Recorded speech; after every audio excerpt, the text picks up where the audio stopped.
है जिसे पश्चिमी देश कहते थे कि ये हो ही नहीं सकता। टेक्नोलॉजिकली ये पॉसिबल ही नहीं है।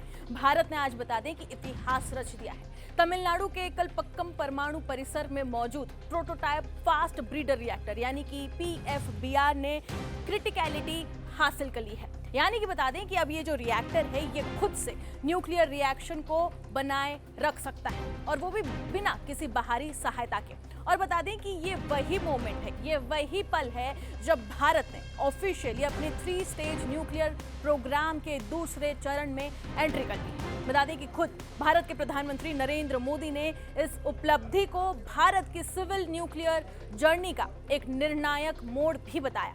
उन्होंने अपने संदेश में ये साफ कहा, ये साफ लिखा कि भारत ने अपनी वैज्ञानिक क्षमता और इंजीनियरिंग उत्कृष्टता का एक बेहतरीन उदाहरण दुनिया के सामने एक बार फिर प्रस्तुत किया है। ये उपलब्धि ऊर्जा सुरक्षा और आत्मनिर्भरता की दिशा में एक बहुत बड़ा कदम है। देश के वैज्ञानिक और जो इंजीनियर्स हैं उनको मैं बधाई देना चाहता हूं जिसने इस पूरे जटिल तकनीक को सफल बनाया। PFBR क्यों ब्रह्मास्त्र है, अब आप उसे समझिए। दरअसल ये कोई सामान्य रिएक्टर नहीं है, ये है ब्रीडर रिएक्टर, यानी एक ऐसा रिएक्टर जो जितना ईंधन जलाता है उससे कई गुना ज्यादा नया ईंधन ये पैदा करता है। ये प्लूटोनियम 239 बनाता है और भविष्य के लिए ईंधन का भंडार तैयार करता है। यानी ईंधन जो है वो खत्म नहीं होगा, ईंधन बढ़ता ही जाएगा। पश्चिम इसमें फेल हुआ लेकिन भारत सफल रहा। अमेरिका, जापान, जर्मनी, फ्रांस सभी ने इस टेक्नोलॉजी पर अरबों डॉलर खर्च किए। लेकिन बता दें कि सोडियम लीक फायर एक्सपेंसिव है ये सिस्टम और आखिरकार बता दें कि कई देशों ने इस प्रोजेक्ट को बंद करना पड़ा। लेकिन भारत ने 20 साल की कड़ी मेहनत के बाद और स्वदेशी टेक्नोलॉजी को इस्तेमाल करके और धैर्य के साथ इस मिशन को न सिर्फ पूरा किया बल्कि इसे सफल भी बनाया। भारत अब कहां पर खड़ा है उस पर नजर डालते हैं। बता दें कि रूस और भारत के पास ही commercial scale fast breeder reactor है। यानी भारत जो है वो अब न्यूक्लियर टेक्नोलॉजी के टॉप क्लब में शामिल हो चुका है। 3 स्टेज का ये गेम चेंजर प्लान है।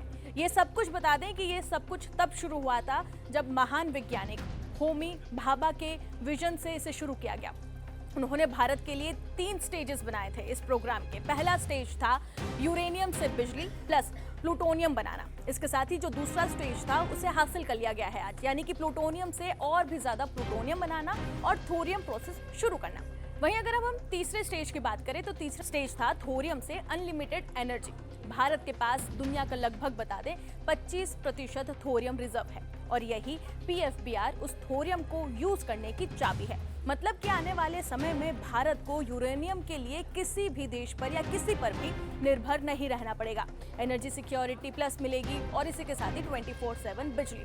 500 मेगावाट का ये रिएक्टर है, 24 घंटे ये बिजली देगा। सोलार और विंड से ये अलग है, बिना रुकावट और खराब मौसम में भी इस पर कोई असर नहीं पड़ेगा। और यही वजह है कि भारत का 100 गीगावाट न्यूक्लियर टारगेट 2047 अब रियलिटी के बेहद करीब है। ये रिएक्टर पूरी तरह से बता दें कि स्वदेशी डिजाइन से बना है, स्वदेशी निर्माण है और इसे बनाया गया है भविनी ने और 200 प्लस भारतीय कंपनियों ने इसमें अपना योगदान दिया है। ये सिर्फ एक रिएक्टर नहीं है, ये है भारत की ऊर्जा, आजादी, टेक्नोलॉजी में आत्मनिर्भरता और भविष्य की सुपर पावर बनने की नींव। बता दें कि आज भारत ने सिर्फ एक मशीन चालू नहीं की है बल्कि एक ऐसा ब्रह्मास्त्र एक्टिव किया है जो आने वाले 100 सालों की दिशा तय करेगा। अब देखना यह होगा कि जब भारत स्टेज 3 में पहुंचेगा तो दुनिया ऊर्जा के लिए भारत की तरफ देखेगी या फिर भारत दुनिया को एक नया रास्ता दिखाएगा। फिलहाल इस रिपोर्ट में इतना ही, बाकी तमाम खबरों के लिए जुड़े रहे जी न्यूज़ के साथ।